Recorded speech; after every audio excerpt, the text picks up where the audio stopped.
Sisters and brothers of America, it fills my heart with joy unspeakable to rise this evening in response to your warm and cordial welcome. 11న ప్రపంచ మత సమ్మేళనంలో ఆయన చేసిన ఈ చారిత్రాత్మక ప్రసంగం సార్వత్రిక సహనాన్ని మరియు మత సామరస్యాన్ని యావత్ ప్రపంచానికి ఎలా చాటి చెప్పిందో ఇప్పుడు మనం చూద్దాం.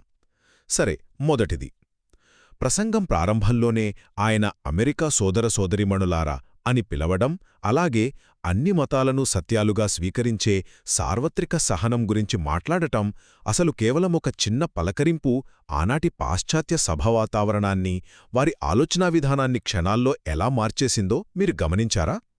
ఇక రెండవది, ఆయన చెప్పిన ఈ సహనం కేవలం మాటలకే పరిమితం కాలేదని నిరూపించారు.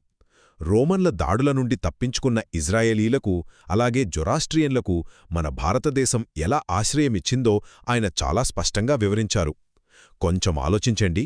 మతహింస, అణచివేత అనే భయంకరమైన తుఫాన్లో అప్పట్లో ప్రపంచానికి మన దేశం ఒక సురక్షితమైన ఓడరేవులాగా నిలిచిందన్నమాట.